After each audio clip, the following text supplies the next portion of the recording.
as we still continue to see snow covering the streets and folks trying to shovel out.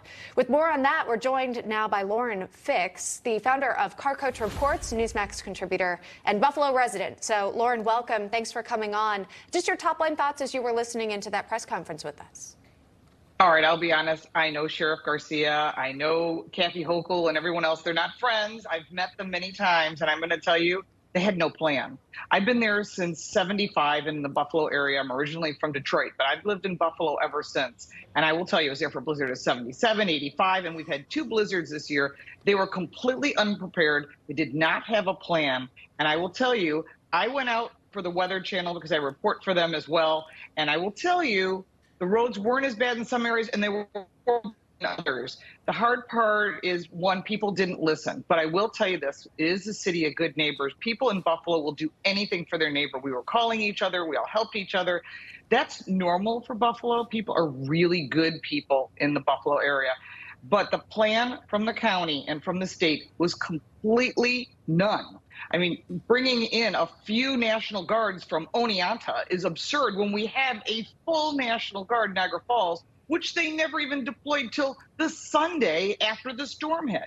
This is completely unacceptable for the amount of taxes they charge us in Erie County and New York State. I'm infuriated. I'm not alone. You can listen to the local news radio stations, and we're all pretty peeved about the way things are being handled. But we are extremely impressed with the people of the area, because without that, more people would have died. And the looting is out of control, and the police can't even get to them. They're just writing it down. I have a friend who had his store looted. They just write it down. That doesn't do him any good. Yeah. Some arrests have been made that we've been following in regards to the looting underway. But again, it's so unfortunate, right? You've got a community that's dealing with this massive snowfall. And then, of course, for this to take place, it's the worst thing you'd want. Could you share an update with what the roads look like right now? Are they still covered? Sure. I was out on the roads on Monday with a specialty vehicle. It's not just a regular car. And while I was out, I sent you some photos. Transit road was finally cleared. That's Route 78 that runs from Niagara Falls all the way south down into West Seneca, if you know the area. And the roads were snow covered, but they weren't unpassable. But as soon as you got on the other side of Hamburg, they were completely clear, and the thruway was closed. We drove near the thruway. I have photos that I took.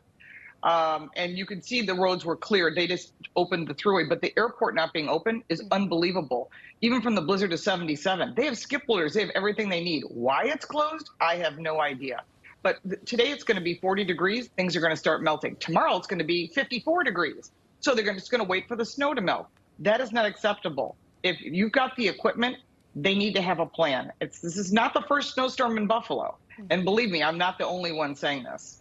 Are gas stations up and running? What about local supermarkets?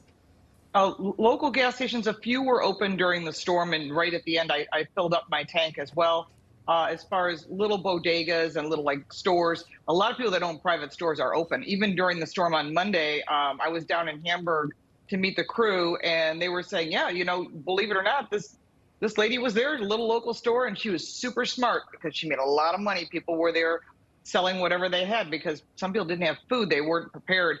But, living in Buffalo, you kind of know this is going to happen. As soon as they scream snowstorm, all the bread and, pasta and everything's off the shelves, and it doesn't get refilled until the trucks come. But I will tell you that the people were prepared in many cases, but not all. And people are very, very generous in the area. But the fact that the state and the county did not have a plan in place, did not have plows ready to go. I was down in Naples for Hurricane Ian. DeSantis had everything lined up. So when they said you couldn't get on Block Island for 24 hours, he had them on. Boom, there. He brought Chick-fil-A and he had food. That's preparation. That's a plan. Hey, if we've got a problem, we've got a plan. There was no plan in New York State. It was sort of like we're learning as we go. And it was really infuriating to the people of Erie County and Western New York.